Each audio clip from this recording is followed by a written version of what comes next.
Ela merece mais estar aqui do que você, mãe. Meu filho tirou meu braço friamente e entrou com a sogra no corredor da igreja. Fiquei ali, parada, enquanto eles caminhavam rumo ao altar como se eu não existisse. Aquilo perfurou meu coração. Meu nome é Marta, tenho 64 anos e esta é a história de como um casamento inteiro desmoronou em 30 minutos quando fiz uma ligação para o dono do buffet. Eu estava ali, de braço dado com meu filho, caminhando em direção ao altar. O momento que toda mãe sonha. A música tocando, os convidados de pé, as flores brancas que eu mesma escolhi, enfeitando cada detalhe daquela igreja. O vestido que usei custou R$ 2.400. Mandei fazer sob medida. Queria estar impecável para o casamento do meu único filho. Então ele parou, no meio do corredor. Soltou meu braço como se estivesse largando um peso morto. E disse na minha cara, na frente de 200 pessoas: Mãe, a Marlene vai entrar comigo. Ela merece mais estar aqui do que você. A Jéssica só tem ela e você tem tudo. Senti o chão sumir debaixo dos meus pés. O burburinho começou instantâneo. Cabeças se virando, celulares sendo erguidos. Aquele momento sendo eternizado em vídeos que iam parar no WhatsApp de meio mundo. Olhei para a Marlene, a sogra da noiva, toda produzida num vestido vermelho brilhante que mais parecia fantasia de carnaval, com um decote que mostrava tatuagem desbotada no peito. Ela veio bamboleando pelo corredor, salto alto batendo no chão frio da igreja, e pegou o braço do meu filho com aquele sorriso venenoso de quem acabou de ganhar uma guerra. Os dois se afastaram. Me deixaram ali, parada, sozinha no meio do corredor da igreja matriz de Santo Antônio, a mesma igreja onde eu havia sido batizada 64 anos atrás. Os convidados sussurravam. Alguns desviavam o olhar com vergonha alheia. Outros tiravam foto descaradamente, capturando minha humilhação para postar nas redes sociais com legendas maldosas. A tia Neuza, minha madrinha, estava com os olhos arregalados de choque. A Fátima, minha sócia, tampava a boca com as mãos. O Maurício, meu ex-marido e pai do Rafael, estava sentado no banco da frente com uma expressão de desconforto absoluto. Eu tinha sido descartada como um guardanapo usado no casamento que eu paguei. Cada centavo daquele evento tinha saído do meu bolso. R$ 73 mil investidos naquele dia.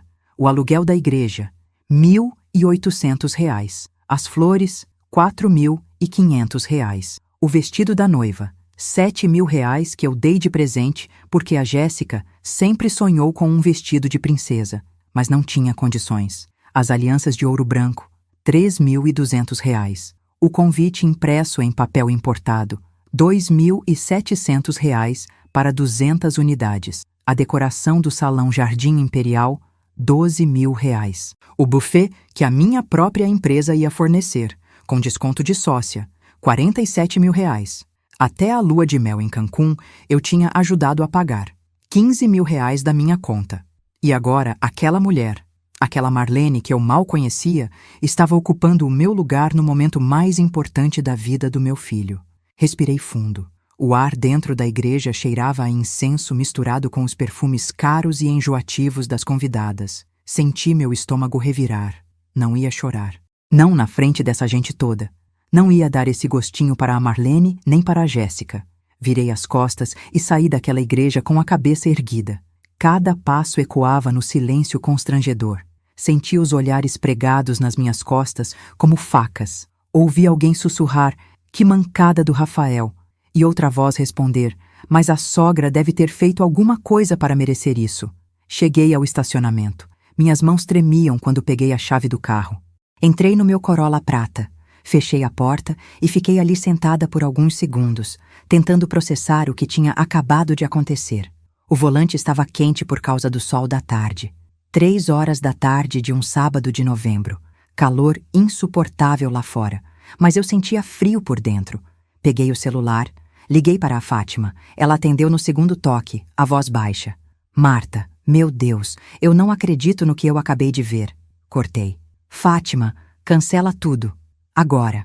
Silêncio do outro lado. "Marta, mas o buffet já está montado no salão. A comida pronta. Os garçons uniformizados. O bolo de 3 andares chegou faz meia hora.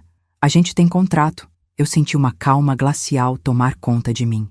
Aquela calma perigosa que vem depois que você já foi humilhada até o limite e não tem mais nada a perder. Fátima, escuta bem o que eu vou te falar. Cancela tudo. Desmonta. Recolhe.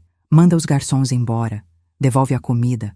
Corta a luz do salão se for preciso. Eu pago todas as multas contratuais. Eu assumo todo o prejuízo, mas esse casamento não vai ter festa. Marta, você tem certeza? Isso vai custar uma fortuna, hein? Eu disse, cancela tudo. Minha voz saiu mais alta do que eu pretendia. Respirei fundo de novo. Por favor, Fátima, confia em mim. Faz isso por mim. Ouvi ela suspirar. 15 anos de parceria. Ela me conhecia bem o suficiente para saber que quando eu tomava uma decisão, não voltava atrás. Tá bom. Vou ligar para o Rodrigo e para a equipe. Vai dar um problemão, mas a gente resolve. Você tá bem? Vou estar. Desliguei. Sabe o que dói mais do que a humilhação pública? É perceber que aquilo tudo foi calculado, planejado, ensaiado. Nos últimos 6 meses, desde que o Rafael anunciou o noivado, a Jéssica e a mãe dela foram me isolando dele com a precisão de uma cirurgia. No começo eram coisas pequenas, quase imperceptíveis. A Jéssica começou a marcar os almoços de domingo na casa da Marlene em vez de na minha. Ai, sogra, é que a casa da minha mãe é mais perto do apartamento nosso, sabe como é? Depois vieram as decisões do casamento sendo tomadas sem me consultar.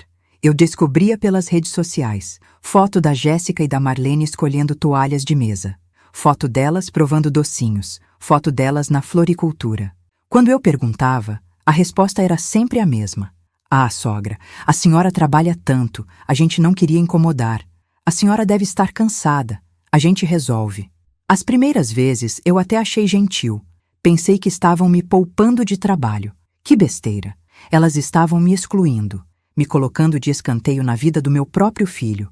Teve um dia, 2 meses antes do casamento, que eu fui jantar na casa do Rafael. Ele mora num apartamento de 2 quartos no bairro Jardim Paulista que eu dei de entrada, R$40 mil. Quando cheguei, a Marlene já estava lá, sentada na cabeceira da mesa, no lugar onde eu sempre sentava quando ia jantar com meu filho. A Jéssica serviu lasanha. A Marlene falou o jantar inteiro sobre como ela tinha criado a Jéssica sozinha, como tinha sido difícil, como ela era pai e mãe. Lançava olhares para mim enquanto falava, como se estivesse competindo, como se quisesse provar que ela tinha sofrido mais, sacrificado mais, amado mais. Eu fiquei quieta, comi minha lasanha requentada que estava com a massa dura, ajudei a lavar a louça, fui embora cedo. No caminho de casa, chorei pela primeira vez. Não de raiva, de tristeza mesmo. Aquela tristeza pesada de quando você percebe que está perdendo alguém que você ama e não tem nada que você possa fazer para impedir. Mas eu ainda não tinha visto nada. 3 semanas antes do casamento, teve o chá de panela. A Jéssica alugou um salão pequeno, decorou com fitas cor-de-rosa e balões dourados. Chamou umas 50 mulheres. Eu cheguei pontualmente às 4 da tarde com meu presente. Um jogo de panelas alemãs de inox que custou R$2.900. Quando entrei, a Marlene estava sentada numa cadeira decorada com flores, ao lado da Jéssica. Tinha uma plaquinha escrita Mãe da Noiva na cadeira dela. E ao meu lado, uma cadeira comum, sem plaquinha, sem destaque, perdida no meio das convidadas. A prima da Jéssica veio me cumprimentar e disse, sem maldade, "Ah, a senhora é a sogra, né?" A Marlene estava comentando que a senhora é muito ocupada com a empresa, que quase não tem tempo para a família. Pronto, elas estavam espalhando a narrativa. Eu era a sogra workaholic, fria, distante. A Marlene era a mãe presente, amorosa, que sacrificou a própria vida pela filha. Nem importava que fosse mentira.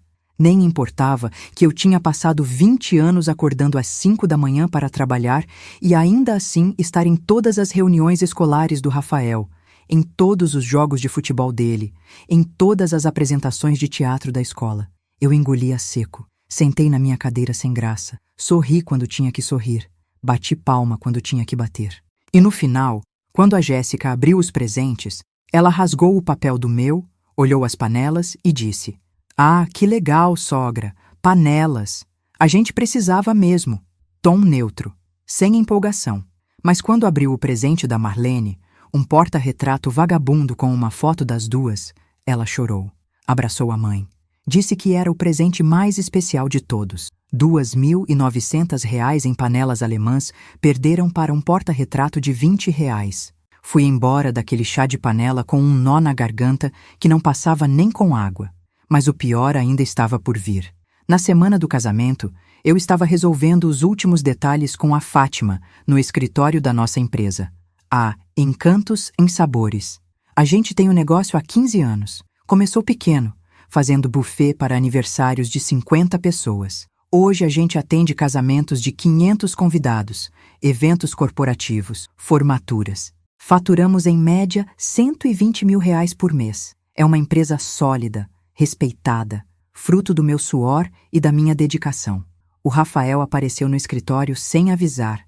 Estava nervoso, andando de um lado para o outro. Fátima percebeu a tensão e deu uma desculpa para sair da sala. Mãe, preciso falar uma coisa com você. Meu coração apertou. Fala, filho. Ele respirou fundo. A Jéssica, ela pediu uma coisa, e eu prometi para ela. Que coisa? Ela quer que a mãe dela entre comigo na igreja. Senti como se tivessem jogado um balde de água gelada em mim. Como assim? Eu sou sua mãe, Rafael. Eu entro com você. Sempre foi assim. É tradição. Eu sei, mãe, mas a Jéssica tá dizendo que a Marlene nunca teve esse momento, que quando a Jéssica crescer e casar, não vai ter pai para entrar com ela, só vai ter a mãe.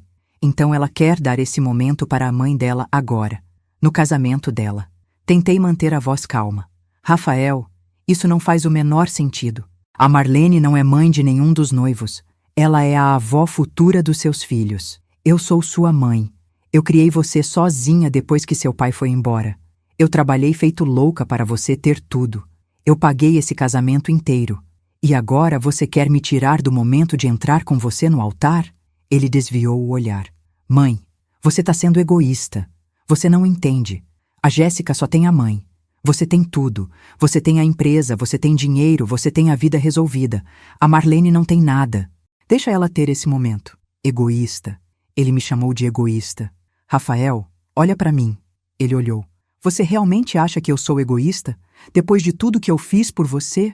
Ele suspirou impaciente. Ah, mãe, para com isso. Eu não tô dizendo que você não fez nada, mas agora é a minha vida, é o meu casamento, e eu tomei a decisão. Vai ser a Marlene. Levantei da cadeira, as pernas bambas. Então tá decidido. Tá. E não tem negociação. Não tem. Segurei a barra da mesa para não cair. Você sabe que isso vai me humilhar na frente de todo mundo, né? As pessoas vão perguntar por que a mãe do noivo não entrou com ele. Vão achar que a gente brigou. Vão inventar fofoca. Ele deu de ombros. Quem quiser inventar fofoca, que invente. Eu não posso controlar os outros. Fiquei em silêncio, olhando para aquele homem de 28 anos que eu não reconhecia mais. Onde estava o menino que me abraçava chorando quando tinha pesadelo? Onde estava o rapaz que me ligava todo dia só para perguntar se eu tinha almoçado? Onde estava o filho que me chamava de minha rainha? Ele tinha sido devorado pela Jéssica e pela Marlene. E nem percebeu. Tudo bem, Rafael. Se é isso que você quer, eu respeito. Mas não espera que eu fique feliz. Ele saiu do escritório sem se despedir. E agora, 3 dias depois, eu estava ali no corredor da igreja, vivendo o pior pesadelo da minha vida. A Marlene subindo no altar no meu lugar. O Rafael sorrindo para ela como se fosse a coisa mais natural do mundo. A Jéssica toda emocionada, enxugando lágrima de crocodilo. Os padrinhos constrangidos. Os convidados filmando tudo. E eu sendo expulsa da minha própria história. Mas sabe o que eles não sabiam? Que eu não era uma mulher que abaixava a cabeça. Que eu tinha construído uma empresa do zero. Que eu tinha enfrentado fornecedor machista, cliente abusivo, crise econômica, pandemia, que eu não ia deixar barato. Sentada dentro do carro no estacionamento da igreja, abri o aplicativo do banco no celular. Minha conta corrente, saldo de R$ 234 mil. Fui direto nas transferências agendadas. Transferência para o buffet, Encantos em Sabores, minha própria empresa, mas a transação era entre contas diferentes. R$ 47 mil, agendada para ser processada às 15 horas daquele dia. Cancelei. Transferência para DJ Rodrigo Santos, R$ 8 mil. Cancelei. Transferência para Floricultura Jardim das Flores. Arranjos extras que eu ia pagar. R$ 6.500. Cancelei. Transferência para Studio Memories, fotógrafo e videomaker. R$ 12.000. Cancelei. No total, R$ 73.500 bloqueados. Cliquei em confirmar. O sistema pediu minha senha. Digitei. Confirmei novamente. Pronto. Cancelado. Olhei para o relógio. 15h12. A cerimônia religiosa devia estar terminando. Eles deviam estar saindo da igreja agora, sob chuva de arroz, indo para o salão Jardim Imperial, que ficava a 20 minutos dali. Chegariam lá por volta das 15h40. E aí iam ter uma surpresa. Liguei o carro e fui para casa. Dirigi no automático. Nem lembro do caminho. Cheguei no meu sobrado no bairro Perdizes 40 minutos depois. Entrei. Tirei aquele vestido caro, coloquei um roupão de algodão, fiz um chá de camomila, sentei na varanda dos fundos que dá para o jardim e esperei. Meu celular começou a tocar às 16h05. Era o Rafael. Ignorei. Tocou de novo. Ignorei de novo. Na terceira vez atendi. Mãe, o que você fez? Ele estava gritando. Voz desesperada. Barulho de confusão ao fundo. O buffet está desmontando tudo. Os garçons estão indo embora. As luzes do salão apagaram. A Fátima disse que você cancelou tudo. Você enlouqueceu? Eu tomei um gole do meu chá. Quentinho. Acalmava os nervos. Rafael, você disse que a Marlene merecia mais estar ao seu lado do que eu. Então agora você liga para ela. Pede para ela pagar o buffet. Pede para ela pagar o DJ. Pede para ela bancar a festa que eu estava pagando. Já que ela merece tanto, com certeza ela vai dar um jeito. Mãe, isso é loucura. Tem 200 pessoas aqui. A gente não tem dinheiro para pagar tudo isso agora. Você não pode fazer isso com a gente. Posso sim. E fiz. O dinheiro é meu. E eu decido onde eu gasto. Você tá fazendo escândalo. Tá destruindo o meu casamento. Senti uma raiva fria subir. Eu estou fazendo escândalo? Eu? E quando você me humilhou na frente de 200 pessoas na igreja, isso não foi escândalo? Quando você me trocou pela sogra da sua mulher, isso foi o quê? Elegância? Silêncio do outro lado. Só o barulho da confusão ao fundo. Gente falando alto. Alguém chorando. Mãe, por favor. Rafael, eu criei você sozinha. Seu pai foi embora quando você tinha 5 anos. Eu acordava às 5 da manhã para trabalhar e ainda assim estava em todas as reuniões da escola. Eu paguei colégio particular, paguei faculdade, paguei seu carro, dei os R$ 85.000 para você abrir sua loja. E hoje, no dia mais importante da sua vida, você me descartou como lixo. Então agora você se vira. Desliguei na cara dele. 2 minutos depois, o celular tocou de novo. Número desconhecido. Atendi. Dona Marta, pelo amor de Deus. Era a Jéssica. Voz chorosa, histérica. A senhora não pode fazer isso com a gente. Os convidados estão aqui, tão tudo esperando. A gente não tem como pagar tudo isso agora. Por favor. Respirei fundo. Imagem da Marlene sorrindo no corredor da igreja veio na minha cabeça. Jéssica, vocês passaram meses me humilhando, tirando o Rafael de mim, me excluindo das decisões, fazendo eu me sentir um estorvo. Hoje você e sua mãe conseguiram me tirar do casamento. Parabéns, vocês venceram, mas o meu dinheiro saiu junto comigo. Tchau. Desliguei. Bloqueei o número. Fiquei sentada na varanda. O sol estava começando a se pôr, o céu ficando laranja, os passarinhos cantando, o cheiro de jasmim do jardim chegando suave. E eu, pela primeira vez em 6 meses, senti paz. Eles acharam que eu era fraca, que eu ia abaixar a cabeça e aceitar qualquer desaforo por amor ao meu filho. Erraram. Eu construí uma empresa sozinha nessa cidade competitiva. Eu aprendi a não precisar de homem para sobreviver. Eu sabia o valor que eu tinha. E se o meu próprio filho não sabia, ele ia aprender, do jeito mais doloroso possível. Antes de eu contar o que aconteceu depois, me diz uma coisa. Você acha que eu exagerei? Cancelar o buffet na hora foi longe demais ou era exatamente o que eles mereciam? Deixa sua opinião aqui nos comentários. Quero saber o que você faria no meu lugar. O celular não parou de tocar até eu desligar completamente. Deixei ele lá na sala, vibrando que nem possesso em cima da mesa de centro. Subi para o quarto. Tomei um banho demorado.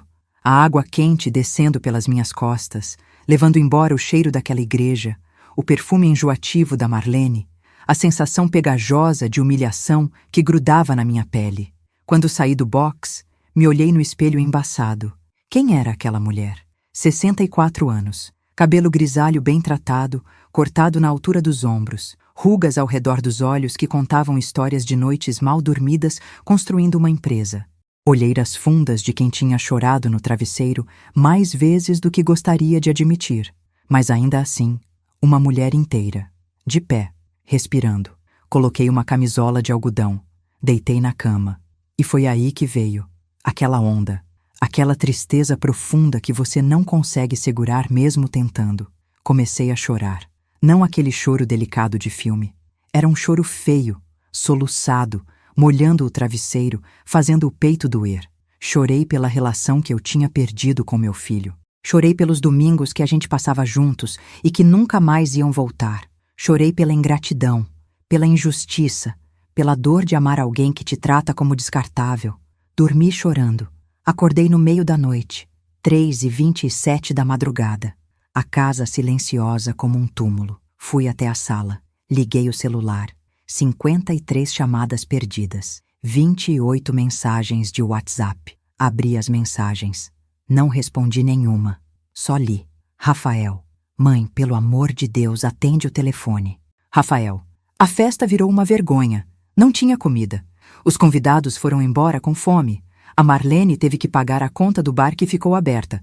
Ela tá surtando. Rafael. Você humilhou a gente na frente de todo mundo. Como você pôde? Jéssica. Dona Marta. A senhora destruiu o dia mais importante da minha vida. Jéssica. Nunca vou perdoar a senhora por isso. Marlene. Ela tinha conseguido meu número com alguém. Sua ressentida, invejosa. Não aceita que o filho cresceu e tem uma família nova. Maurício, meu ex-marido. Marta. Precisa conversar. Liga pra mim quando puder. Tia Neuza. Minha afilhada. O que aconteceu? Tô preocupada com você. Fátima. Amiga, tá todo mundo comentando. Você tá bem? Vou aí amanhã cedo. Respondi só para a Fátima. Tô bem. Amanhã a gente conversa. Apaguei o celular de novo. Voltei para o quarto, mas não consegui dormir. Fiquei encarando o teto, vendo os fantasmas dançarem no escuro. Fantasmas do passado. Do Rafael bebê que eu ninava de madrugada porque ele chorava com cólica. Do Rafael criança que me trazia desenhos da escola com a frase "pra mãe mais linda do mundo". Do Rafael adolescente que me abraçava depois de ter tirado nota boa na prova e dizia "Isso é por você, mãe". Do Rafael adulto que desapareceu quando a Jéssica entrou na vida dele. Os dias seguintes foram um borrão cinza. Eu não saía de casa. Cancelei todos os compromissos de trabalho. A Fátima assumiu tudo. Eu ficava de roupão, sem tomar banho direito, comendo mal, torrada com manteiga, chá requentado, um pedaço de queijo. Emagreci 3 quilos em uma semana. O Maurício apareceu no 5º dia. Tocou a campainha. Pensei em não atender, mas ele insistiu. Gritou lá de fora. Marta, eu sei que você tá aí. Abre. Precisa conversar. Abri a porta. Ele entrou. Olhou para mim com aquela expressão de quem está preocupado, mas tentando disfarçar. Você tá com uma cara péssima. Obrigada. Sempre gentil. Não tô criticando. Tô preocupado. Sentamos na sala. Fiz café. Ele aceitou. A gente ficou em silêncio por alguns minutos. Aquele silêncio desconfortável de quem dividiu 12 anos de casamento e agora não sabe mais como conversar. Marta, o que você fez foi pesado. E o que o Rafael fez comigo não foi? Ele suspirou. Foi. Claro que foi. Eu vi. Eu estava lá na igreja. Fiquei com vergonha do nosso filho. Mas você destruir a festa, isso foi longe demais. Senti a raiva subir de novo. Longe demais? Longe demais? Eu paguei R$73 mil naquele casamento, Maurício. R$73 mil do meu suor, do meu trabalho, da minha empresa. E o meu filho me trocou pela sogra da mulher dele na frente de todo mundo. E eu que fui longe demais? Eu não tô defendendo o Rafael. Ele errou. Errou feio. Mas você é a mãe. Você é adulta. Você tinha que ter sido a mais madura. Levantei. Sabe de uma coisa, Maurício? Quando você foi embora e me deixou sozinha com um filho de 5 anos, eu não fui atrás de você cobrando maturidade. Eu simplesmente assumi a responsabilidade e criei o Rafael sozinha. Então não vem me dar lição de moral agora. Ele abaixou a cabeça. Desculpa, você tem razão. Sentei de novo, mais calma. Como o Rafael tá mal. A Jéssica tá cobrando ele, dizendo que a culpa é dele por ter deixado você controlar o casamento. A Marlene tá ligando todo dia cobrando os R$ 4.200 que ela gastou no bar. R$ 4.200? Nossa, beberam, hein? Whisky importado. Ela achou que você ia pagar no final. Quando descobriu que não, já era tarde. A conta já estava feita. Quase sorri, quase. E como ela vai pagar? Pegou empréstimo com um agiota. Agora eu sorri. De verdade, não de felicidade, de justiça poética. Então ela vai pagar juros. Altos, 30% ao mês. Fiz as contas mentalmente. Em 3 meses, aqueles R$ 4.200 iam virar quase 8.000. Em 6 meses, 15.000. A Marlene tinha se afogado na própria ganância. E o Rafael? Ele tem dinheiro para ajudar ela? Maurício fez que não com a cabeça. Ele tá quebrado. Gastou todas as economias no casamento. Tinha juntado R$ 22.000. Gastou tudo. Aluguel do salão, taxa da igreja, o vestido da Jéssica que você pagou parte, mas ele completou, a lua de mel que você ajudou, mas ele também colocou dinheiro. E agora a Marlene tá cobrando ele pela conta do bar. Ele não sabe o que fazer. Fiquei em silêncio. Parte de mim sentia pena, mas a parte maior sentia alívio. Alívio porque a realidade estava ensinando o que eu não conseguia ensinar, que ações têm consequências. Maurício, ele te pediu dinheiro? Pediu. R$ 10.000 emprestado. E você vai dar? Não sei. Vim aqui justamente para conversar com você sobre isso. O que você acha? Olhei nos olhos dele. Acho que você deve fazer o que o seu coração mandar. Mas se me perguntar se eu daria, a resposta é não. Ele precisa aprender, e dor no bolso ensina rápido. Maurício ficou mais um pouco. A gente conversou sobre coisas triviais. A empresa dele, a minha, o tempo, as notícias, tentando reconstruir alguma ponte. Quando ele foi embora, eu me senti menos sozinha. Não que eu precisasse dele, mas era bom saber que alguém entendia, pelo menos um pouco, a minha dor. Naquela noite, tomei uma decisão. Eu não ia passar o resto da vida me lamentando. Não ia deixar aquela situação me destruir. Eu era uma empresária de sucesso, uma mulher forte, uma sobrevivente, e ia sobreviver a isso também. Tomei um banho de verdade, demorado, lavei o cabelo, passei hidratante, coloquei uma roupa bonita, fiz uma comida de verdade, um filé de frango grelhado com legumes. Abri uma garrafa de vinho tinto que eu guardava para ocasiões especiais e brinquei com o apocalipse. Se aquilo não era uma ocasião especial, eu não sabia o que era. Comi devagar, saboreando, provando a textura da comida, o sal, o tempero. Estava gostoso. Eu tinha feito, para mim, porque eu merecia. Depois do jantar, fui para a varanda. O céu estava estrelado, noite clara, ar fresco. Sentei na cadeira de balanço que eu tinha comprado anos atrás e quase nunca usava porque não tinha tempo. Balancei, devagar, olhando as estrelas, ouvindo o silêncio da noite. E percebi uma coisa. Eu estava bem, melhor sozinha do que sendo desrespeitada. Melhor na minha casa, na minha paz, do que num casamento ridículo onde eu não era bem-vinda. Pela primeira vez em meses, eu sorri de verdade. Um sorriso pequeno, mas real. De quem está começando a se encontrar de novo. De quem está se lembrando de quem era antes de se perder, tentando agradar todo mundo. Nos dias seguintes, voltei ao trabalho. A Fátima ficou aliviada. Ainda bem que você voltou, estava fazendo falta. Assumi de novo os eventos. Planejei cardápios, negociei com fornecedores, sorri para clientes. Fiz o que eu fazia melhor, trabalhar. E a cada dia que passava, eu me sentia mais forte, mais inteira, mais eu. Tinha acabado de fechar um contrato de R$ 50.000 para um casamento em fevereiro quando meu celular tocou. Número desconhecido. Pensei em ignorar, mas atendi. Alô? Dona Marta? Voz de mulher. Não reconheci. Sim, quem é? É a Cleonice, vizinha do Rafael. Meu coração disparou. Aconteceu alguma coisa? Não, calma, tá tudo bem. Ou melhor, não sei se tá tudo bem, mas fisicamente tá todo mundo bem. Cleonice, fala logo. O que foi? Ela respirou fundo. Dona Marta, desculpa me intrometer, mas a senhora é uma boa pessoa. Sempre foi gentil comigo. E eu acho que a senhora precisa saber de uma coisa. Senti um arrepio na espinha. Que coisa? Ontem de noite eu estava voltando da academia, era umas 10h30. Quando passei na frente do apartamento do Rafael, escutei ele discutindo com a Jéssica. A janela estava aberta, eles estavam gritando muito. Aí eu escutei a Jéssica falando uma coisa estranha. Que coisa?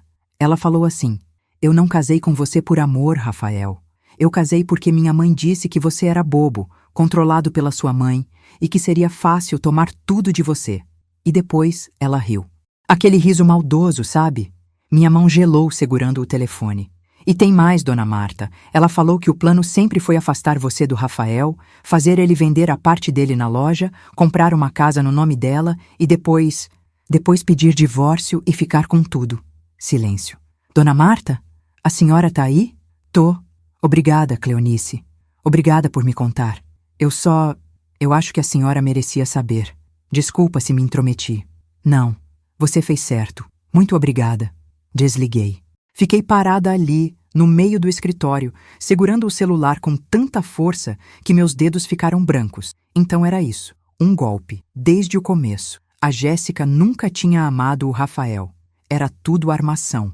Plano da Marlene e da filha para se apropriarem do patrimônio da minha família. A tristeza que eu sentia deu lugar a outra coisa. Algo frio, calculado, perigoso. Se elas achavam que iam conseguir destruir o meu filho e sair impunes, elas tinham escolhido a mulher errada para enfrentar. Peguei o telefone. Liguei para o melhor advogado que eu conhecia. Dr. Henrique? É a Marta. Preciso contratar seus serviços. Urgente. A ligação com o Dr. Henrique mudou tudo. Ele é um advogado especializado em direito de família e fraudes patrimoniais. A gente já tinha trabalhado junto em alguns casos onde clientes meus tinham problemas com contratos. Ele era sério, meticuloso e não tinha medo de sujar as mãos quando necessário. Marquei uma reunião no escritório dele para o dia seguinte. Cheguei pontualmente às 9h. A secretária me ofereceu café. Aceitei. Precisava de cafeína para processar tudo o que estava acontecendo. Dr. Henrique entrou na sala 5 minutos depois. Cabelos grisalhos, óculos de grau, terno impecável. Apertamos as mãos, sentamos. Dona Marta, pelo telefone a senhora disse que é urgente. Me conte o que está acontecendo. Contei tudo, do começo ao fim. O noivado, o isolamento gradual, a humilhação na igreja, o cancelamento do buffet e, principalmente, a ligação da Cleonice contando sobre a conversa que ela tinha escutado entre Rafael e Jéssica. Ele foi anotando tudo num bloco. Quando terminei, ele tirou os óculos, limpou as lentes com um paninho, colocou de volta e me olhou seriamente. Dona Marta, isso que a senhora está me descrevendo tem nome. Golpe do baú. Golpe do baú? Exatamente. É quando uma pessoa se casa com outra visando exclusivamente o patrimônio. É mais comum do que a gente imagina. Normalmente, envolve manipulação psicológica, afastamento da família de origem e, eventualmente, apropriação de bens através de vendas forçadas, procurações falsas ou mesmo divórcio estratégico. Senti meu estômago revirar. E o que a gente pode fazer? Primeiro, precisamos de provas. Muito embora a vizinha tenha escutado essa conversa, testemunho verbal isolado não é suficiente. Precisamos de evidências concretas, documentos, gravações, movimentações financeiras suspeitas. A senhora tem acesso às contas bancárias do seu filho? Não, mas eu conheço pessoas que podem conseguir informações. Ele levantou uma sobrancelha. Dona Marta, eu preciso deixar claro, tudo o que formos fazer tem que ser legal. Eu não posso participar de nada que envolva invasão de privacidade ilegal ou... Entendo, doutor. Não se preocupe. Eu tenho meus métodos. Ele me olhou por alguns segundos. Decidiu não perguntar. Certo. Então sugiro o seguinte. Primeiro, a senhora tenta reunir o máximo de informações possível. Movimentações bancárias, conversas, e-mails, mensagens. Qualquer coisa que possa indicar que houve premeditação nesse golpe. Segundo, eu vou investigar a ficha da Jéssica e da mãe dela. Ver se elas têm histórico de processos, dívidas, tentativas anteriores de golpes. Terceiro, a gente monta uma estratégia para proteger o patrimônio do seu filho. Como assim proteger? Seu filho tem bens, carro, parte de empresa? Ele tem a parte dele na loja de material de construção que a gente abriu juntos há 3 anos. Investi R$ 85 mil para montar. Ele tem 49% da sociedade. Eu tenho 51% e tenho o carro dele, um Honda Civic que tá no nome dele. Dr. Henrique anotou. Essa sociedade é formalizada? Tem contrato social registrado? Tem. Tudo certinho. Ótimo.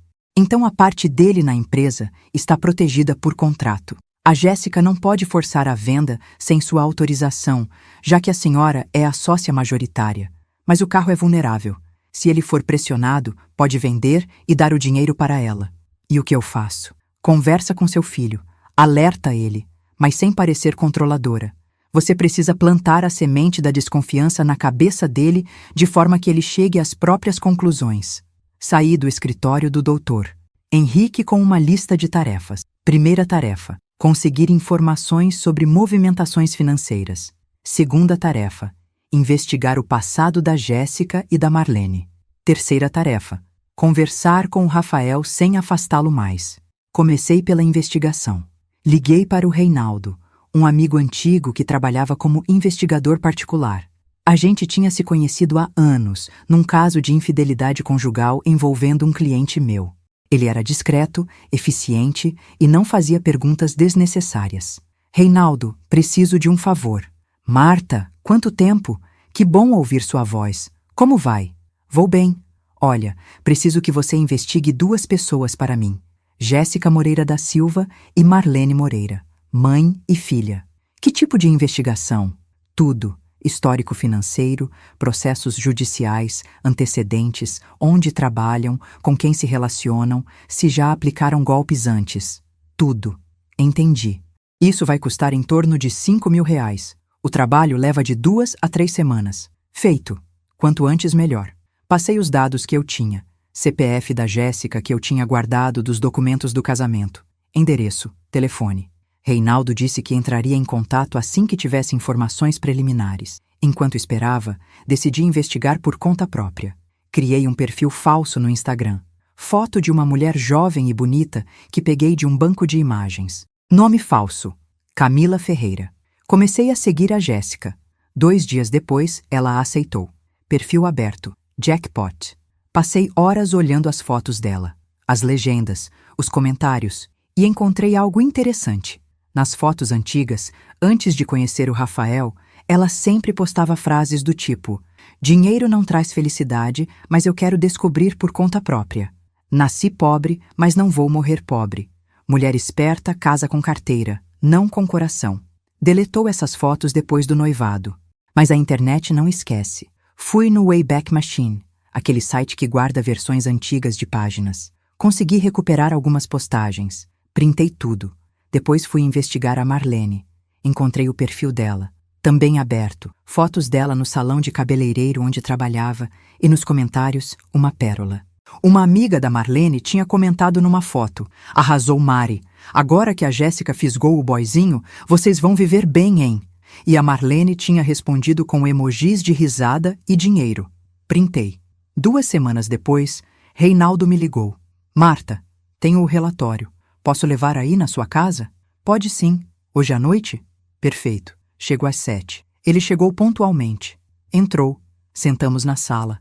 Ele abriu uma pasta. Começou a folhear documentos. Então, aqui está o que eu descobri sobre Jéssica Moreira da Silva e Marlene Moreira. Segura o copo porque não é bonito. Senti um frio na barriga. Fala. A Jéssica tem 26 anos. Trabalha como manicure num salão popular no bairro Campo Limpo. Ganha, em média, R$ 1.200 por mês. Mora, ou melhor, morava com a mãe num apartamento alugado de 2 quartos. Aluguel de R$ 900. Não tem carro, não tem imóveis, não tem investimentos, mas tem dívidas. Que tipo de dívidas? Cartão de crédito, 3 cartões no limite, total de R$ 18.000 devendo. Entrou no nome sujo do Serasa em janeiro deste ano. Anotei tudo. E a Marlene? Marlene Moreira, 48 anos, cabeleireira. Trabalha num salão pequeno, também no Campo Limpo. Ganha em torno de R$ 2.000 por mês. Aluga o mesmo apartamento com a filha. Tem um carro velho, um Gol 2008, mas está financiado e atrasado. Deve R$ 11.000 do financiamento. Também tem dívidas de cartão, R$ 14.000. E aqui fica interessante. Ela teve um processo em 2019 por apropriação indébita. Meu coração pulou. Apropriação indébita? Isso. Ela trabalhava como diarista na casa de uma senhora idosa no Morumbi. A senhora tinha dado uma procuração para ela ir ao banco pagar contas. A Marlene usou a procuração para sacar R$ 23 mil da conta da idosa. A família descobriu, processou. Ela devolveu parte do dinheiro, R$ 12 mil, e entrou num acordo para pagar o restante parcelado. Tem uma sentença transitada em julgado. Ela é tecnicamente fichada. Não consegui esconder o choque. Ela tem ficha criminal? Não chegou a ser presa porque houve acordo, mas o processo está lá, público, qualquer um pode consultar. E o Rafael sabe disso? Reinaldo deu de ombros. Não sei, mas duvido. Geralmente esse tipo de informação não é algo que a pessoa sai contando. Peguei os documentos, li tudo. Cópias de processos, extratos de dívidas, tudo devidamente legalizado e autenticado. Aquilo era ouro, ouro puro. Reinaldo, você é brilhante. Muito obrigada. Por nada. Espero que resolva sua situação. Depois que ele foi embora, fiquei sozinha com os documentos espalhados na mesa da sala. Peguei meu celular, tirei foto de cada página, salvei tudo numa pasta segura na nuvem. Fiz backup em 3 lugares diferentes. Agora eu tinha provas. Provas de que a Jéssica estava afogada em dívidas. Provas de que a Marlene tinha histórico de roubar pessoas vulneráveis. Provas de que as duas viviam numa situação financeira desesperadora antes do Rafael entrar na vida delas. A peça do quebra-cabeça estava se encaixando. No dia seguinte, liguei para o Dr. Henrique. Doutor, consegui as informações. Excelente. Vem aqui amanhã. A gente monta a estratégia. Na reunião, mostrei tudo. Os prints das redes sociais, o relatório do Reinaldo, os processos, as dívidas. Dr. Henrique foi lendo com atenção, fazendo anotações, soltando alguns e interessante. Quando terminou, ele tirou os óculos e me olhou. Dona Marta, isso aqui é mais do que suficiente para provar premeditação. Se a gente cruzar essas informações com as movimentações bancárias do seu filho depois do casamento, a gente consegue mostrar um padrão de comportamento que caracteriza estelionato afetivo. Estelionato afetivo? Sim. É quando uma pessoa engana a outra fingindo sentimentos amorosos com o objetivo de obter vantagem econômica. É golpe mesmo. E dependendo do valor envolvido e das circunstâncias, pode virar processo judicial. Senti uma satisfação sombria. E o que a gente faz agora? Agora a gente espera, observa, junta mais evidências. E quando chegar a hora certa, a gente age. Mas tem que ser no momento certo, Dona Marta. Se agirmos cedo demais, elas vão se esconder. Se agirmos tarde demais, seu filho pode já ter perdido tudo. Como eu vou saber qual é a hora certa? A senhora vai saber. Confia em mim. Saí dali com uma sensação estranha. Metade de mim estava aliviada por ter provas. A outra metade estava triste pela confirmação de que meu filho estava sendo usado, manipulado, enganado. Mas eu não ia deixar barato. 2 semanas depois, recebi uma ligação. Era o Maurício, meu ex-marido. Marta, aconteceu uma coisa. Preciso te contar pessoalmente. Posso ir aí? Pode. Vem agora. Ele chegou meia hora depois. Entrou apressado. Sentou no sofá sem esperar convite. O Rafael me ligou hoje de manhã, pedindo R$ 30 mil emprestado. Senti o sangue gelar. 30 mil? Para quê? Ele disse que é para comprar uma casa, que achou uma oportunidade boa. Uma casa no Campo Limpo por R$ 180 mil. Ele ia dar os 30 mil de entrada e financiar o resto. Campo Limpo, o bairro onde a Jéssica e a Marlene moravam. Isso não era coincidência. E você vai emprestar? Eu disse que ia pensar. Mas vim aqui antes, porque tem uma coisa estranha nisso tudo, Marta. Ele disse que a casa vai ficar no nome da Jéssica. Pronto. Era isso. O golpe estava em andamento. Elas iam fazer ele comprar uma casa no nome dela. Depois iam pedir divórcio. E ele ia ficar sem nada. Maurício, não empresta esse dinheiro. Por quê? Respirei fundo. Porque o nosso filho está sendo golpeado. A Jéssica e a Marlene estão aplicando um golpe nele. E se você emprestar esse dinheiro, você vai estar financiando o próprio golpe. Contei tudo. As investigações, as dívidas, o processo da Marlene, os prints das redes sociais. Maurício ficou pálido. Meu Deus, eu não acredito. Acredita. E tem mais. Se ele comprar essa casa no nome da Jéssica, depois do divórcio, ele não vai conseguir reaver nada. A casa vai estar no nome dela. Ele vai ter dado 30 mil reais de entrada e mais as parcelas do financiamento. Tudo para nada. Maurício passou a mão no rosto. O que a gente faz? Você não empresta o dinheiro. Inventa uma desculpa. Diz que está com problema de fluxo de caixa. Qualquer coisa. Mas não dá. E depois? Depois a gente espera o próximo movimento delas. E aí a gente age. Maurício concordou. Saiu dali abalado. Eu fiquei sozinha de novo, processando tudo. A armadilha estava ficando clara. E era pior do que eu imaginava. 3 dias depois, recebi outra ligação. Cleonice de novo. Dona Marta, desculpa incomodar de novo. Sem problemas, Cleonice. Fala. Eu escutei outra conversa. Ontem de noite, a Jéssica e a Marlene estavam na varanda do apartamento do Rafael, fumando. Eu estava chegando e escutei elas conversando alto. O que elas falaram?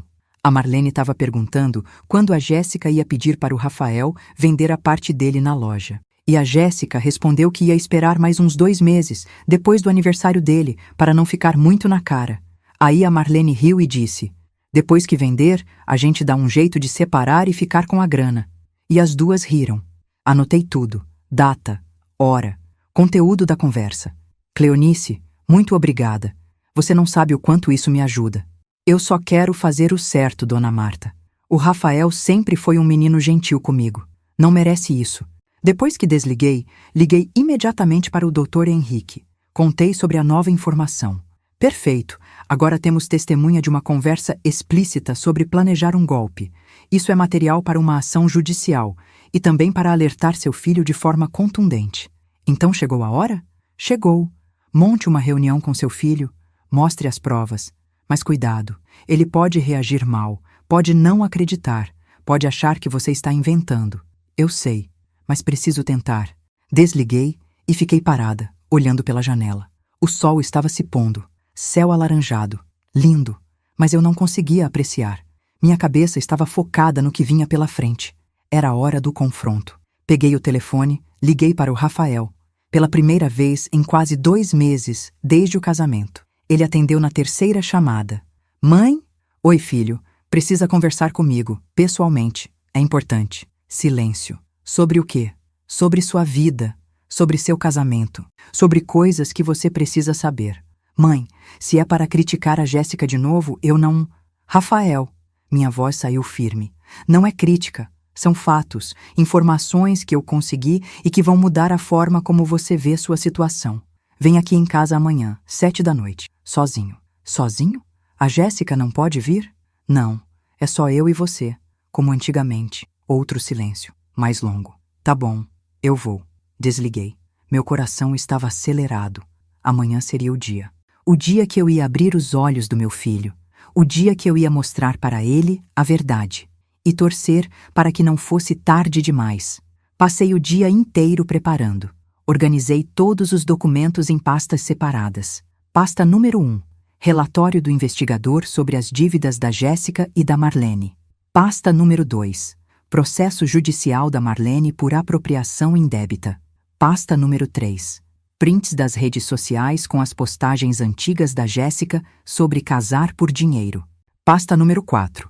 Anotações das conversas que a Cleonice tinha escutado, com datas e horários. Coloquei tudo em ordem cronológica. Preparei cópias. Guardei os originais num cofre. Não ia dar chance para ninguém destruir as provas. Às 6:30 da tarde, comecei a preparar um jantar simples. Nada de buffet elaborado. Queria algo acolhedor. Algo que lembrasse os tempos em que era só eu e o Rafael. Fiz estrogonofe de frango, aquele que ele adorava quando era criança. Arroz branco, batata palha, salada. Às 7 em ponto, a campainha tocou. Respirei fundo. Abri a porta. Rafael estava ali, de pé, com uma expressão entre desconfiada e curiosa. Ele tinha emagrecido, olheiras fundas, a barba por fazer, roupas amarrotadas. Não parecia o rapaz bem cuidado de sempre. Oi, mãe. Oi, filho. Entra. Ele entrou. Ficou parado na sala, sem jeito, como se estivesse visitando a casa de uma estranha. Senta. Fiz janta. Seu favorito. Ele cheirou o ar. Reconheceu o cheiro. Um lampejo de emoção passou pelo rosto dele. Strogonoff. Isso. Vem. Vamos comer primeiro. Depois a gente conversa. Sentamos à mesa. Servi os pratos. Comemos em silêncio por alguns minutos. Ele devorou a comida. Devia estar com fome de verdade. Até repetiu: "Tá bom, mãe. Como sempre. Obrigada." Depois que terminamos, levei os pratos para a pia. Voltei para a sala. Ele estava sentado no sofá, mexendo no celular. Olhei para a tela de relance. WhatsApp, conversando com a Jéssica. Ela perguntando onde ele estava. Ele respondendo: "Na casa da minha mãe." "Rafael, desliga o celular." Ele olhou para mim. "Por quê?" "Porque o que eu vou te mostrar agora requer sua atenção total, e não quero interrupções." Ele hesitou, mas desligou. Colocou o celular no bolso. Sentei na poltrona em frente a ele. Coloquei as pastas na mesa de centro entre nós. "Filho, nos últimos 2 meses, desde o casamento, muita coisa aconteceu. Você me humilhou. Eu cancelei o buffet. A gente se afastou. Foi doloroso para os dois. Mas eu preciso que você saiba que o que eu vou te mostrar agora não é vingança. Não é mágoa. É preocupação de mãe. É proteção. Tá?" Ele acenou com a cabeça, desconfiado. Abri a primeira pasta. Tirei o relatório do investigador. "Você sabia que a Jéssica tem 18 mil reais de dívida em cartões de crédito?" Ele arregalou os olhos. "Como você sabe disso?" "Eu investiguei. E antes que você surte, tudo o que eu fiz foi legal. Informações públicas, disponíveis para qualquer cidadão consultar. Olha-o aqui." Mostrei os documentos. 3 cartões no limite. Nome sujo no Serasa desde janeiro. "Ela nunca te contou isso?" Rafael pegou os papéis. Leu. A expressão dele foi mudando, de choque para confusão. Ela disse que tinha umas dívidas pequenas, mas não sabia que era tanto. "E você sabia que a Marlene, a mãe dela, tem 14 mil reais de dívida? E que o carro dela está com 11 meses de atraso no financiamento?" Ele balançou a cabeça, incrédulo. "Não, ela nunca falou nada disso." Abri a segunda pasta. "E você sabia que a Marlene tem um processo judicial por apropriação indébita? Ela roubou 23 mil reais de uma senhora idosa onde trabalhava como diarista. Está tudo aqui. Sentença transitada em julgado." Coloquei os documentos na frente dele. Rafael pegou, leu, empalideceu. "Meu Deus! Ela devolveu só parte do dinheiro. 12 mil reais. O restante ela entrou num acordo para pagar parcelado. Seu filho está casado com a filha de uma mulher que tem histórico de roubar pessoas vulneráveis." Ele ficou em silêncio, olhando para os papéis como se não conseguisse processar. Abri a terceira pasta. "E tem mais. Olha isso aqui." Mostrei os prints das redes sociais da Jéssica, as postagens antigas. "Dinheiro não traz felicidade, mas eu quero descobrir por conta própria. Mulher esperta casa com carteira, não com coração." Rafael leu. Ficou vermelho. "Mas isso é antigo. Ela era jovem. Não significa que..." "Rafael." Minha voz saiu firme. "Para. Escuta. Eu sei que dói. Eu sei que você não quer acreditar. Mas tem mais. E isso é recente." Abri a quarta pasta. Peguei minhas anotações. Uma vizinha sua, a Cleonice, escutou 2 conversas da Jéssica e da Marlene. Na primeira, há 3 semanas, a Jéssica disse explicitamente que não casou com você por amor, que a mãe dela ensinou ela a fisgar o boizinho para viver melhor. Na segunda, há 3 dias, elas estavam planejando fazer você vender sua parte da loja e comprar uma casa no nome da Jéssica, depois do seu aniversário. E aí, depois que tiver a casa, pedir divórcio e ficar com tudo. O silêncio que caiu na sala era ensurdecedor. Rafael estava pálido, mãos tremendo, suando frio. Isso não pode ser verdade. "Filho, eu queria que não fosse, mas é. Todas essas informações são verificáveis. Eu contratei um investigador particular. Tudo legal, tudo documentado. E tem mais. Seu pai me contou que você pediu 30 mil reais emprestados para ele, para comprar uma casa, no Campo Limpo, no nome da Jéssica." Ele abaixou a cabeça. "É verdade. Ela disse que ia ser melhor assim, para não ter problema com o financiamento, que a renda dela é mais baixa e facilita a aprovação." "Rafael, escuta o que você está dizendo. Você ia dar 30 mil reais de entrada numa casa que não vai estar no seu nome. Se vocês separarem, essa casa fica com ela. Você perde tudo." Ele ficou em silêncio por longos segundos. Depois começou a chorar. Não aquele choro discreto. Era um choro de desespero, de quem percebe que foi enganado, usado, traído. "Eu sou um idiota. Um idiota completo. Levantei, fui até ele, sentei ao lado, coloquei a mão no ombro dele. Você não é idiota, filho. Você foi manipulado por pessoas muito experientes em fazer isso. A Marlene tem histórico. Ela já fez isso antes e ensinou a filha. Elas viram em você uma pessoa bondosa, de bom coração, com uma família estruturada e acharam que seria fácil controlar. Ele continuou chorando. Eu humilhei você na igreja, mãe, na frente de todo mundo, e era tudo mentira. Elas me usaram para te afastar, para me isolar, e eu caí feito um pato. Caiu, mas ainda dá tempo de consertar. Ele olhou para mim. Olhos vermelhos. Como? Respirei fundo. Primeiro, você não compra essa casa. Inventa qualquer desculpa, mas não compra. Segundo, você começa a observar os movimentos dela. Ver se ela pede para você vender sua parte da loja. Ver se tenta te pressionar financeiramente. Terceiro, você documenta tudo. Grava conversas, se possível. Guarda mensagens. Qualquer evidência de que ela está te manipulando. E quarto, quando tiver provas suficientes, você confronta. E se for preciso, pede divórcio. Mas eu casei faz 2 meses, mãe. Como eu vou pedir divórcio agora? Filho, é melhor pedir divórcio agora, perdendo pouco, do que daqui a 1 ano, perdendo tudo. Ele ficou pensativo, limpou as lágrimas. E se eu estiver errado? E se for tudo mal entendido? Peguei os documentos, coloquei na frente dele. Isso aqui não é mal entendido, Rafael. São fatos, números, processos judiciais, conversas gravadas por testemunha. Você pode fingir que não viu, pode ignorar. Mas aí você vai ser conivente com o próprio golpe. Ele pegou os documentos de novo, leu tudo, devagar, linha por linha. Quando terminou, olhou para mim. O que eu faço agora, mãe? Agora você vai para casa, age normal, não conta nada para ela, não deixa transparecer que sabe, e observa, espera ela dar o próximo passo, e quando der, você tem as provas que precisa. Ele acenou com a cabeça, levantou, ficou parado na sala, perdido. Mãe, desculpa, por tudo, pela igreja, por ter te tirado do casamento, por ter sido tão cego. Abracei ele, forte, apertado. Está perdoado, você é meu filho, eu sempre vou te proteger, mesmo quando você não quer ser protegido. Ele saiu dali destruído, mas pelo menos agora com os olhos abertos. Nos dias seguintes, ele me mandava mensagens contando o que estava acontecendo. A Jéssica tinha começado a pressionar sobre a casa. Falava todo dia. Quando você vai pedir o dinheiro para seu pai? A casa vai sair do mercado. A gente precisa decidir logo. Ele inventava desculpas. Meu pai está com problema de caixa. Vamos esperar mais um pouco. Não é o momento certo. A Jéssica ficava irritada. Fazia cena. Chorava. Dizia que ele não se importava com o futuro deles. Clássico comportamento manipulador. 1 semana depois, ela deu o passo que eu estava esperando. Pediu para ele vender a parte dele da loja. Rafael me ligou. Mãe, ela pediu. Exatamente como você disse.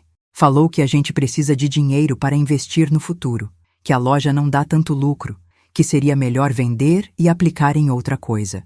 E você? O que respondeu? Disse que ia pensar, mas ela insistiu muito. Disse que conversou com a mãe dela e que a Marlene conhece um cara que quer comprar a minha parte. Isso era genial. Elas já tinham até o comprador, provavelmente um laranja. Alguém que ia comprar a parte do Rafael por um preço baixo, ficar com o dinheiro e depois sumir. Rafael, agora você vai fazer o seguinte: grava essa conversa. Na próxima vez que ela tocar no assunto, você liga o gravador do celular, deixa escondido e deixa ela falar. Quanto mais ela falar, melhor. Mas é legal gravar sem ela saber? No Brasil, é legal gravar conversa da qual você participa, desde que seja para se defender. E você está se defendendo de um golpe. Então sim, é legal. 2 dias depois, ele me mandou o áudio. 15 minutos de conversa. A Jéssica praticamente confessando tudo, dizendo que a loja não valia nada, que ele estava preso naquela sociedade com a mãe, que precisava se libertar, que o cara da Marlene ia pagar 60 mil reais pela parte dele e que com esse dinheiro eles iam começar uma vida nova. 60 mil reais. A parte dele na loja valia no mínimo 120 mil reais. Elas iam fazer ele vender pela metade do preço e ainda ficar com o dinheiro. Mandei o áudio para o Dr. Henrique. Ele ouviu. Respondeu: isso é ouro. Com isso a gente fecha o cerco. Chegou a hora do confronto final. Marquei uma reunião na minha casa. Convidei o Rafael, a Jéssica e a Marlene. Disse que era para fazer as pazes, que eu tinha refletido e queria me reconciliar com a família. Elas aceitaram na hora. Claro, acharam que tinham vencido, que eu estava me curvando. O dia chegou. Sábado à tarde, 3 horas. Arrumei a casa. Preparei uns salgadinhos e suco. Nada muito elaborado. Coloquei os documentos dentro de um envelope pardo em cima da mesa da sala. E esperei. Às 3h05, a campainha tocou. Respirei fundo. Era a hora. Abri a porta. Rafael entrou primeiro. Atrás dele, a Jéssica, toda sorridente, de roupa nova. E por último, a Marlene, com aquele sorriso venenoso que eu conhecia tão bem. Oi, sogra. Que bom que a senhora chamou a gente. Tava com saudades. Jéssica tentou me abraçar. Eu deixei. Abraço frio, sem afeto. Entrem, sentem. Elas sentaram no sofá. Rafael ficou de pé, encostado na parede. Ele sabia o que vinha. Estava nervoso. Sentei na poltrona em frente a elas. Peguei o envelope pardo. Coloquei no colo. Bom, eu chamei vocês aqui porque precisamos conversar sobre algumas coisas. Coisas importantes. Sobre verdade, sobre respeito e sobre consequências. Jéssica olhou para a Marlene. A Marlene olhou para mim desconfiada. Que coisas, sogra! Abri o envelope. Tirei os documentos. Coloquei na mesa de centro, bem na frente delas. Essas coisas... Jéssica olhou para os papéis. Empalideceu. Marlene pegou um dos documentos. Começou a ler. Ficou branca. Vocês duas acham que eu sou idiota? Minha voz saiu calma, gelada. Acham que eu ia deixar vocês destruírem meu filho sem fazer nada? Silêncio. Jéssica, você tem 18 mil reais de dívida. Está com o nome sujo. Marlene, você tem 14 mil reais de dívida. E mais, você tem um processo judicial por roubo. Roubou 23 mil reais de uma senhora idosa. Está tudo aqui, documentado. Marlene tentou falar. Isso é invasão de privacidade. Você não pode... Posso sim. São informações públicas. Qualquer um pode consultar.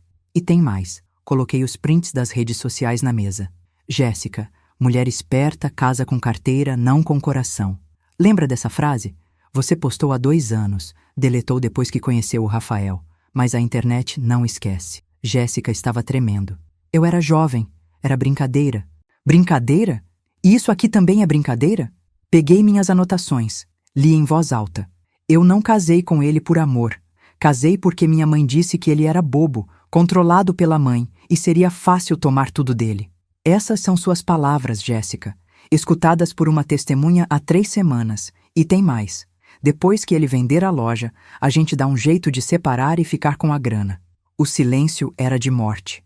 Rafael saiu da parede. Ficou de pé ao meu lado. É verdade, Jéssica? Foi tudo mentira? Jéssica começou a chorar. Aquele choro falso, de crocodilo.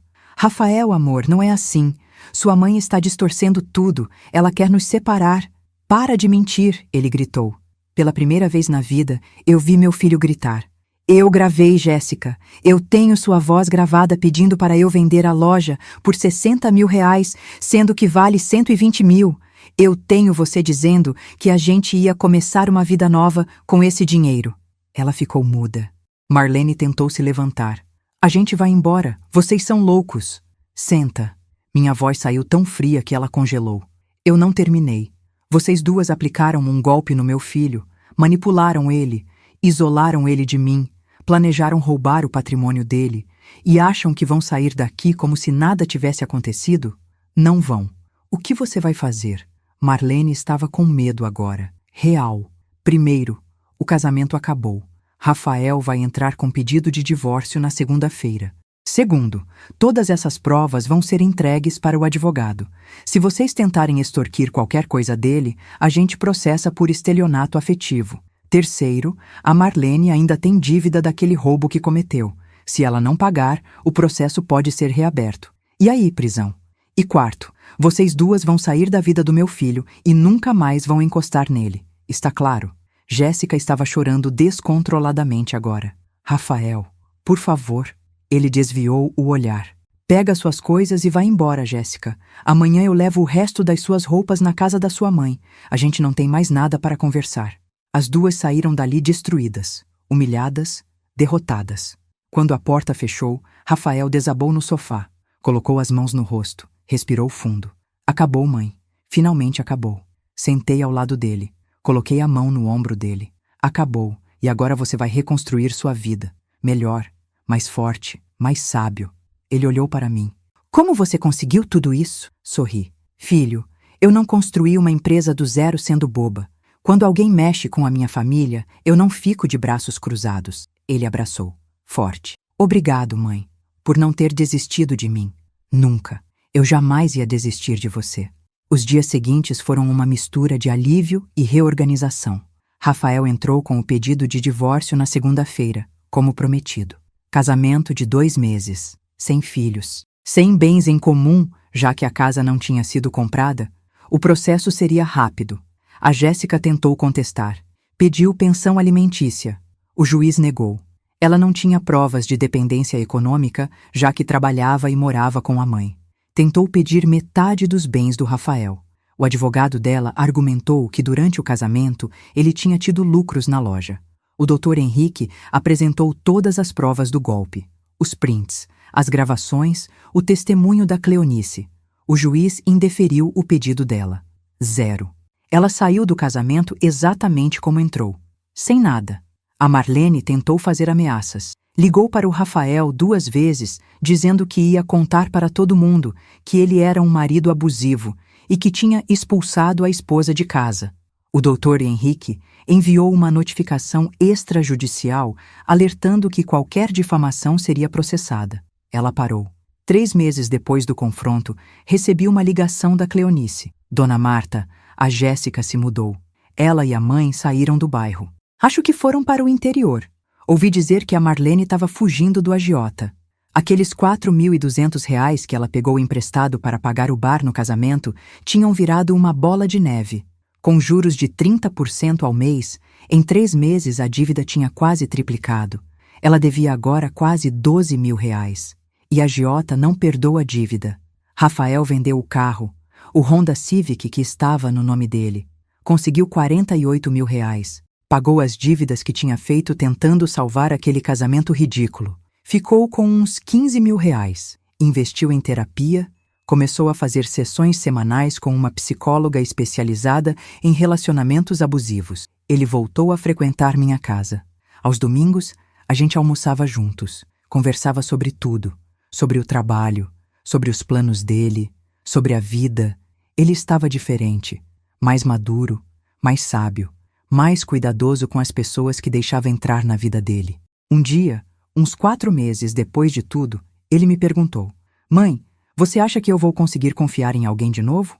Olhei nos olhos dele. Vai, filho, mas agora você vai confiar com discernimento, não com ingenuidade. Você aprendeu a ver os sinais, a identificar manipulação, a proteger seu coração e seu patrimônio. Isso não te torna fechado, te torna esperto. Ele sorriu. Aquele sorriso que eu não via há meses. Obrigado por não ter desistido de mim, mãe. Nunca. Você é meu filho. Eu sempre vou lutar por você. A vida voltou ao normal. A empresa continuou crescendo. Faturamos R$ 140.000 em abril. 153.000 em maio. A gente contratou mais 2 funcionários. Ampliou o espaço. Comprou equipamentos novos. Rafael assumiu mais responsabilidades na loja de material de construção. Percebeu que tinha talento para a gestão. Começou a trazer ideias novas, promoções, parcerias com construtoras. A loja cresceu 20% no faturamento em 6 meses. Um dia, ele chegou na minha casa com uma notícia. Mãe, tem uma menina nova trabalhando na loja. Ela é do financeiro. Se chama Patrícia. A gente tem conversado bastante. Senti um frio na barriga, mas respirei fundo. E ela é tranquila, mãe.